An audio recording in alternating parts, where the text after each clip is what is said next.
Right now, romanticizing your life is being sold as like the answer to everything. Like if you're feeling disconnected, romanticize your mornings. Overwhelmed, romanticize your routines. Burnt out, create a soft aesthetic and light a candle. And listen, some of that is supportive, right? It 100%.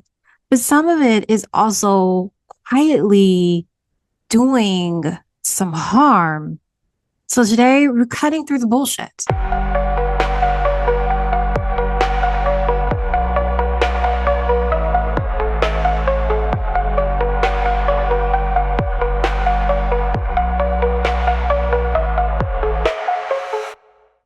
Hello, everyone, and welcome to the Fuck Your High Vibes podcast. I am Nicole Love. Welcome to today's episode. We're going to hop right into it. So we have a cutting through the bullshit episode here. So let's start with what? Let's be honest. We're going to be honest about romanticizing your life. So when it comes to romanticizing your life, it has become a coping mechanism. It's not presence, it's not embodiment, it's not alignment, it is coping. And before you may tense up, this isn't an attack, okay? Because I know a lot of people love this trend of romanticizing their life, right?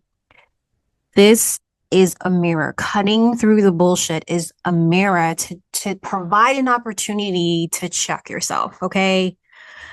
And I know that romanticizing your life, it sounds conscious, but a lot of the time it's just avoidance in neutral, let's say, tones and things like that, right? I'm being really petty right now. So when you are putting like a soft filter on burnout, it doesn't make it meaningful. Calling struggle the journey doesn't make it integrated, and pretending everything is beautiful, it doesn't make you evolved. It makes you still tired. And this episode, hear me when I say this, I always have to say this when I'm doing these cutting through the bullshit episodes. This isn't anti-joy, okay? It isn't anti-softness. It's anti-bullshit. It's about the subtle ways we perform healing instead of living honestly. And if you see yourself in this, good, because this means you're aware. So stay with me. Stay with me. Stay with me.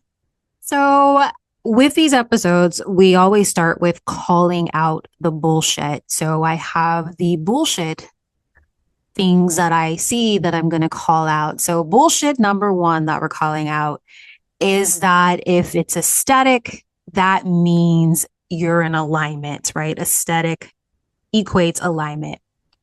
The problem with this is that somewhere along the way, we started confusing how our lives look with how they feel. And so ask yourself, have you done this? Have you ever confused maybe a calm routine with a regulated nervous system? You wake up early, you journal, you stretch, you sip something warm, and your chest is tight, your jaw is clenched, and you haven't had a real exhale in days. So aesthetic peace is not embodied safety. It's not. And so you can have the perfect morning routine, the curated playlist, and the slow living content, quote unquote, right? And still be operating in survival mode. And so your body, it doesn't give a shit about aesthetics. It doesn't care about that. It cares about safety. It cares about safety and consistency and truth. So be honest with yourself right now. Is there something in your life that looks aligned but doesn't actually feel safe? Like, just holding the mirror up. This is a mirror moment here for this. Do you recognize yourself leaning into thinking aesthetic means alignment? Just notice it. No need to fix it. We're just noticing it here, right? Awareness leads and equates to freedom. So bullshit number two is, this one hits harder because it's subtle. And this is this idea of softness used as control. So romanticizing your life, it becomes bullshit, right? When softness turns into control. So romanticizing your life becomes BS when softness turns in control. And, maybe you've tried to control like your emotional state by controlling your environment. So have you done this? Like if I just rest, or if I just reset the vibe, if I just clean the space, if I just make it peaceful, right? And sometimes that is supportive. 100% that can be supportive. But sometimes it's not. It's containment, trying to control things. And so softness that cannot tolerate disruption is not softness. It's not. It's control wearing soft clothing, maybe silk or whatever, right? Something fuzzy and comfy. The thing about softness, like real softness, is that you can sit in discomfort. Like real softness can sit in discomfort. Real softness can hold anger. It can hold awkward conversations. That's what real softness can do. And real softness, it doesn't collapse when someone disagrees with you. So if your peace only works when everything is predictable, that's not peace. That's a level of fragility. And that's okay to admit. I think a lot of times we don't want to admit that we're not these perfect beings of lived constant expression or life experiences at every single given moment, that we think something's wrong with us and we lean into like, oh, let me romanticize it. So a mirror moment here for you is to ask yourself, right? Really ask yourself, when was the last time your peace got disrupted? And did you stay with yourself or did you rush to restore the vibe? Like really sit with that. Sit with that. When was the last time your peace got disrupted? My peace got disrupted right before I was recording this session. I was putting on this necklace, this beaded necklace, and the beads just snapped and beads just flew everywhere. And my peace got disrupted. And I was like, what is going on? Like, why is this happening? I will tell you what I did. I recorded a video. I asked for support from my Instagram followers. Like, hey, what does this mean? I'm so confused by this. DM me, let me know. And then I allowed myself to recognize that this took me out of my peace, and I recentered myself. I found a bit of joy, and I'm also annoyed at the same time because now I have not just that necklace. Yesterday, I had a bracelet, my hematite bracelet broke. It snapped and the beads went everywhere. And I was just like, oh my gosh. And then for that to happen today, it was just like, what is going on? But I stayed with the fact that my peace had been disrupted. I stayed with the fact that it's okay that I'm upset and feeling this way, that, my bracelet is no longer wearable or my necklace is either. And I pulled myself together. I regrouped. I inhaled and exhaled and was like, okay, let's sit and record this episode. So I didn't rush to restore my vibe. I allowed myself to sit with it. So that requires a level of allowing yourself to be soft with yourself when you are maybe having a bit of a temper tantrum, because I did have a temper tantrum. I was upset about it. I love that bracelet and I love that necklace. And now It's no longer in a state of me being able to enjoy it in the way that I'm used to. So enough about me. I want to call out another bullshit here is, and this one is subtle and also socially rewarded. And this is probably one of the most common bypasses that I'm calling out like the bullshit on. And this is gratitude that is used to skip grief. So, have you ever said the following things to yourself? Or maybe you can recognize this in hearing other people say this to you, right? At least I learned something. At least I learned something. It's just part of the journey, you know? Or this is another one. I'm choosing gratitude over, feeling like I'm choosing gratitude over being angry, right? So I can apply this back to like me talking about like my bracelets, right? I didn't go into at least I learned something because that would have still pissed me off. Like what, like learned what? What's the lesson learned? Learning right here doesn't help me feel good about the fact that my bracelet and the beads are everywhere. And I still have beads that I need to pick up. I literally can feel the beads under my feet right now. When I say they went everywhere, they went everywhere. And it's part of the journey, right? I didn't go there and be like, oh, it's just part of the journey, right? No, I didn't skip my grief and be like, well, I'm choosing gratitude in this moment. At least I had the bracelet and enjoyed it. And I'm still slowly like very upset about it. So while something in your body still felt sad or angry or disappointed, you know, skipping that and being like, you just need to be grateful. I'm choosing gratitude. And listen, gratitude is powerful. It is powerful. I'm one person to tell you, like, having a gratitude practice can help shift your energy for sure, but not when you're bypassing things along the way that allow you to be truly grateful for the things as you go along the way to lean into gratitude. So gratitude used in silence or used to silence grief is the bypassing that I'm talking about there.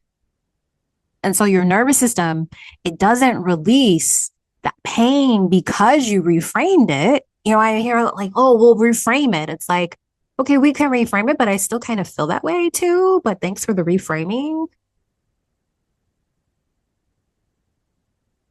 Right? And so what happens and why I'm calling out the bullshit on this one and why this is the most common type of bypass is that you don't get to skip the stress cycle just because you posted, maybe something reflective about it, or you're trying to convince yourself to be reflective about it. It's part of the journey. I'm choosing gratitude. At least I learned something, right? And still your nervous system is like, hey, but you're really kind of pissed off and angry and disappointed and you're sad. So no, you say the reframing, but no, that's not true because your body doesn't believe that it's true because it's not true, because it's not how you really feel in that moment. And it's okay. That tension, like you may have a lump in your throat, like even low grade resentment, right? It doesn't dissolve because you made it poetically meaningful. So the mirror moment here for you is to ask yourself, is there something you've been calling growth that actually still hurts? Sit with that. Like no shame, just honesty. And I can be honest, and I'm using it because it's the most recent thing that happened, like literally just happened. I'm still upset. Like I'm looking at my bowl. I have two bowls of beads here in front of me. If you're on the YouTube channel, like you can see, like I have two bowls of beads that came from a bracelet and now a necklace. that I used to wear, the hematite one I used to wear every single day. And a friend gave it to me. So it has like meaning and, like it still hurts. So no, I'm not to the point of being like, oh, I'm grateful for the time that I had with it. I am, but I'm also still sad that I don't have time with it anymore. And it's all okay. It's all okay. That is the whole point of this, is not bypassing how you feel things to convince yourself that you need to be better or that things are better than what they really are. That's the romanticizing bullshit that I'm calling out here. And that's why this one is really, really, really common. Really, really common. And so the last bullshit that I want to call out here around romanticizing your life, and this is deep. Goes like deep layer type stuff here. And it's performing life instead of being in it. And you don't even have to be like, I see it all the time, in I know it's for me, I have the opportunity to hold space for a lot of people who are having such challenging situations in their life. So I'm able to kind of see people performing their life instead of being in it in so many ways. And I see it in that way. And I know a lot of people can see it on social media too. Like I've seen it like online and then like in real life. And so like, have you ever like, okay, enough about me, but have you ever like observed yourself having an experience instead of actually being in it, right? Like people, it could be like taking pictures of your meal like without really truly enjoying it, like hot. There's this influencer that I don't follow. I think she's extremely problematic, but she takes pictures. She does like this content of like what her kids ate today. And I'm always thinking like the time it takes to line it up aesthetically and like everything is organized, I'm just like, is the food even hot anymore?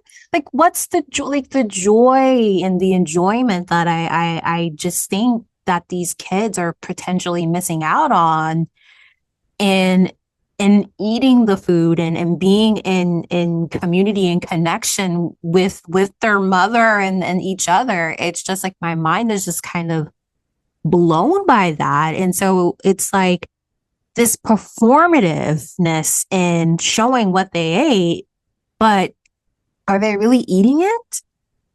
Are they really eating it? Are they really enjoying eating it? I think a lot of times too, they're not eating it because like, oh, I'm really hungry right now. Oh, what do you mean? We have to take 10 minutes to eat something. I'll go and get me something to eat, right? So it becomes very performative, very, very performative. So how can you see how you've done that in your life? Performing life instead of being in it. Being so quick to take out your phone to take pictures of things versus like taking in the experience. One thing that I love doing, and I really push myself to do this, is when I'm having dinner with a friend, I put my phone on vibrate and I put it away. Just put it away. Right? Or when I'm talking with, or even like now I have these times where I have Sunday dinner with my mom and I put my phone away. Yeah, don't answer it. I'll look at my phone when we finish having dinner and watching, a movie or a program on TV that we watch. And it's usually like an old British. Right now we're watching Midsummer Murders. But Performing life instead of being in it, romanticizing, like, oh, look what my kids ate today. Look what event I attended. Look at me and my mom together. And it's like, but you're spending so much time capturing the moment that you're not being in the moment. So you're narrating everything. This is such a moment. This is going to make sense later. Like, right. So you're narrating instead of feeling into the experience. You're curating instead of inhabiting. And so if you're constantly turning your life into a story, you're likely avoiding the actually living part of it. I think we should do a mid-episode check-in. Let's do it. All right, let's pause here for a mid-episode check-in. That was a lot of cutting through the bullshit here, and I just want to check in and just be like, how are you feeling into your body? Are you feeling called out? Are you recognizing yourself in any of these, cutting through the bullshit of romanticizing your life? How are you bypassing for whatever reason, right? Bypassing really feeling how you feel. It's always important to feel how you feel. Pretending that you don't feel how you feel doesn't change that you still feel how you feel. You just maybe have put a hat on it or trying to dress it up or making it more aesthetically pleasing. And in reality, that's not the realness of it. And it's all okay. Being honest, having a level of awareness around how we show up and getting clear on the why, we can start to see, why am I doing this? What am I actually craving or seeking a level of fulfillment and enjoyment in my life that is lacking? And from that awareness, you can start to give yourself what you need. Okay? So take one breath in, inhale, and a long exhale out, and let's get back into this episode. So let's get into the actual truth here. Let's land this here. Romanticizing your life is not the enemy. Avoiding your life is. And real presence is not always beautiful. Real presence doesn't always feel beautiful. Sometimes it feels boring or heavy. It can feel messy.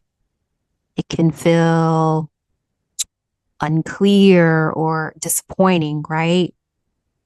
And none of that means something is wrong. We've been really conditioned to believe that if it's not magical, it's misaligned, or there's something wrong. If it's not aesthetic, it's off. It needs to look a certain way for it to be of value or to have worth. Or if it's not like poetic and thematic, right? It's not meaningful. And that's not true. That's not the truth. That's the bullshit that I'm calling out. I call bullshit on that. His meaning is not found in those curated moments. It's found in staying with how you feel, the reality, staying when it's awkward, staying when it's ordinary, or staying when it's unresolved. So is there a part of your life right now that feels painfully ordinary? And have you been trying to dress it up instead of just living it, instead of being with it and figuring out how to manage it? So the romanticizing of it is very tempting. So I want to bring in some compassion here into the conversation, because I feel this is where compassion really, really matters, right? We call out the bullshit, call it for what it is, right? Be very clear and just being honest and acknowledging it from as neutral of a positioning as possible, right? Don't need to fix it. Don't need to judge it. Just need to measure and see and recognize the pattern for what it is. So now we lean into the compassion of why this romanticizing is part of the lexicon, is part of the trend, is what people practice. People romanticize because the world is exhausting, simply stated. Burnout is so normalized that rest is rare, like true rest, not just sleep, I mean rest. And right now, systems are very unstable and life is loud. It's so loud and noisy. And so romanticizing, it offers a sense of control. It can provide a level of structure, right? It can provide a sense of predictability too, right? It can give the appearance of beauty, right? Oh, it looks really aesthetically pleasing. And then identity. It can help with a sense of identity. And of course, all of those things feel like they're regulating you, like they're providing a sense of calm and what have you.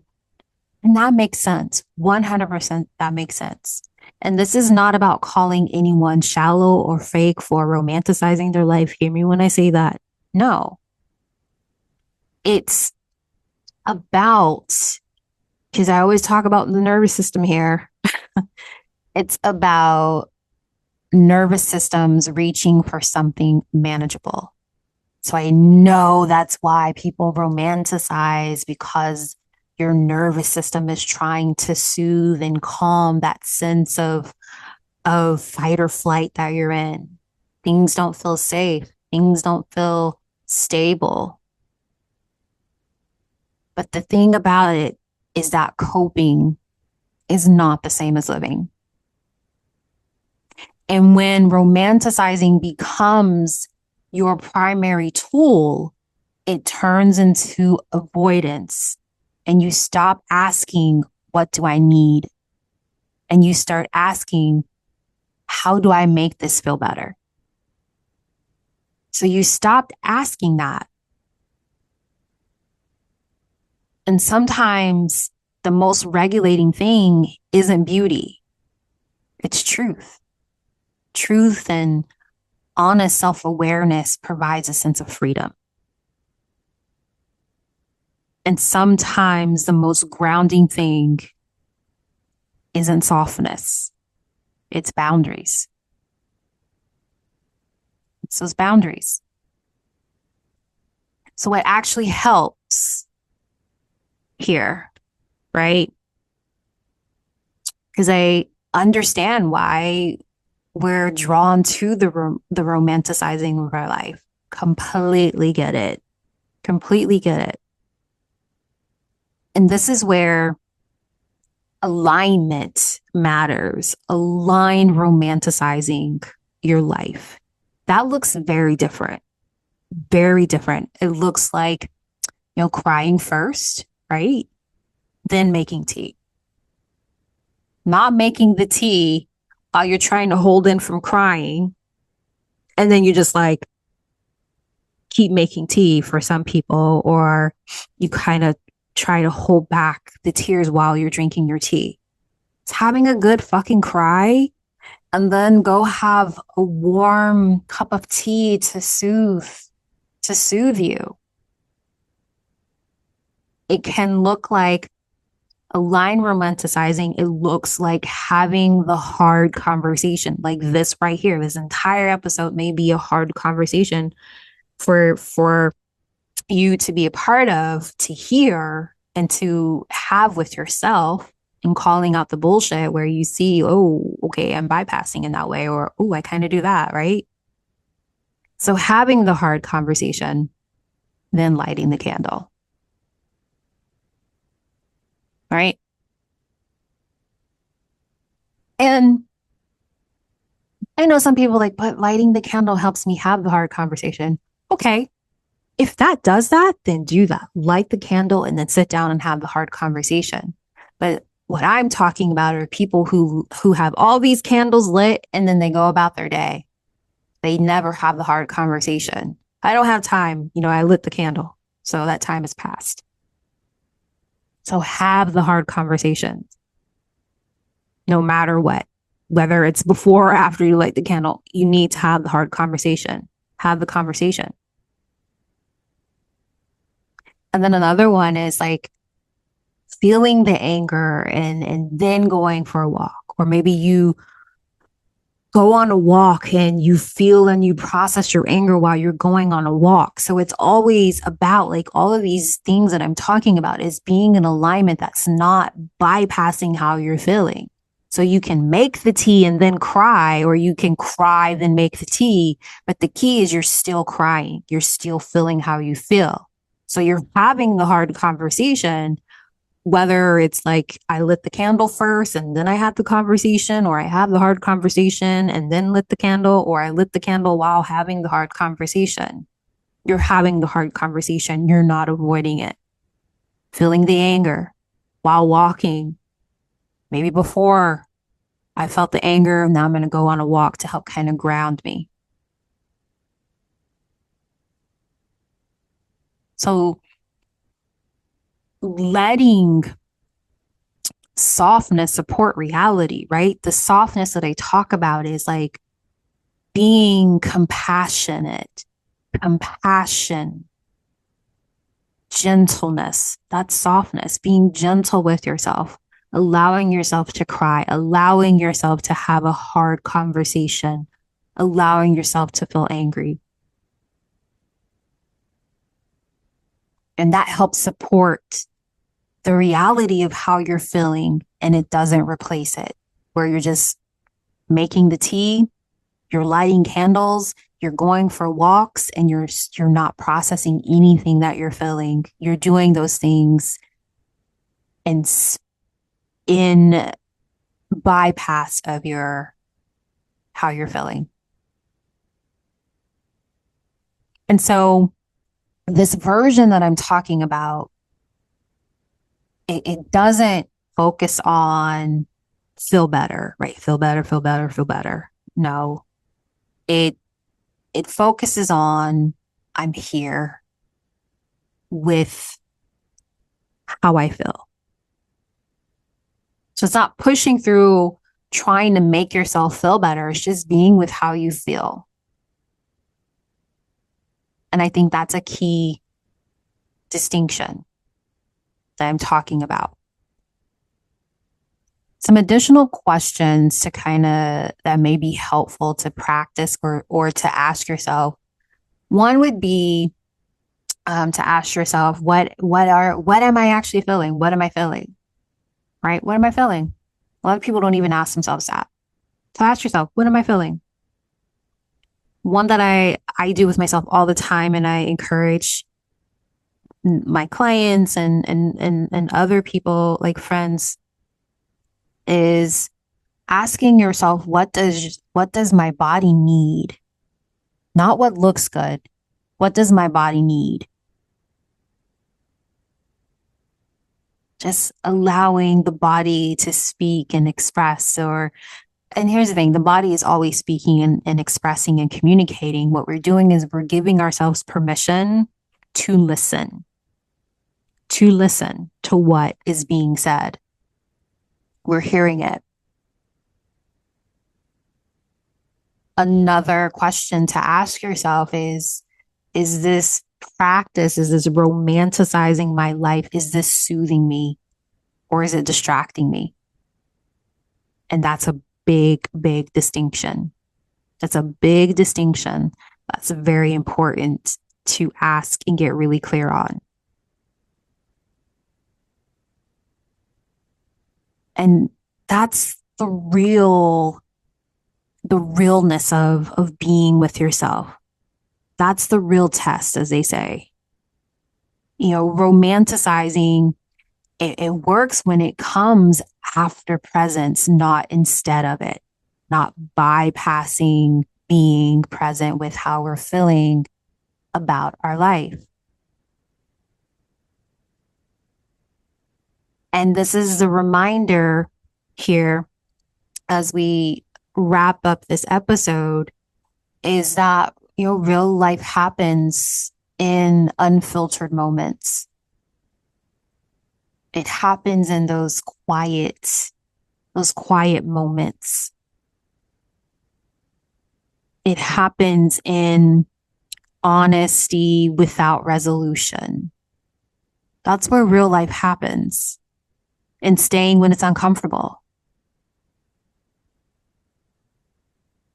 So it's not about asking, like, how do I make my life magical? It's starting to ask, can I stay with myself here?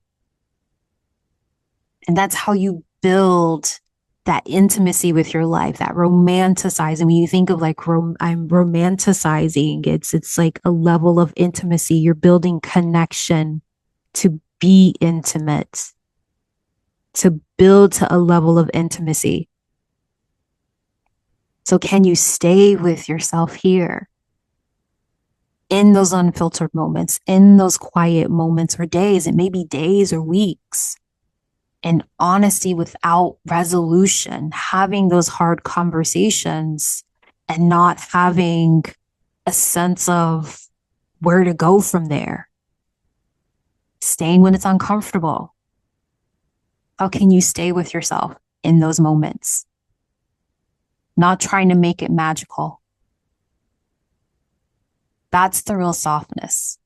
That's the actual allowing your body to calm and to heal. That's what healing, when people talk about healing, that's what healing means.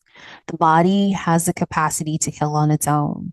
In order to do that, it requires us to feel how we feel so we can close that stress loop. Bringing back the stress loop. So in closing here, if your life doesn't feel romantic right now, hear me when I say this, you are not failing. You're not failing. You are simply living life. You're living. And you don't need to turn this season into a lesson. Like if you're having challenges, you don't need to turn any season into a lesson of your life, whether like literally like romanticizing the different seasons, right? That's literally a thing. But you don't need to turn it into a lesson. You don't need to make it meaningful either. You can light a candle just because you like that it lights the room up, right?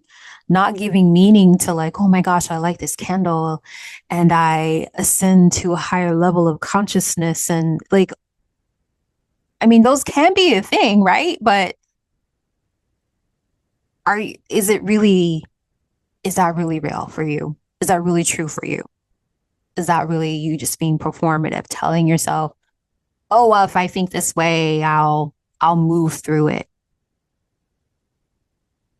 So you don't need to make it meaningful. You do not need to narrate it. You don't need to soften it. You just need to stay. Just need to stay. So I invite you to breathe. I know that was a lot. Inhale and a long exhale out. And the reminder here is that you get to choose presence over performance. You get to choose presence over performance because that's real intimacy. That's real softness. And that's real embodiment. And that doesn't need a filter. So that's it for now.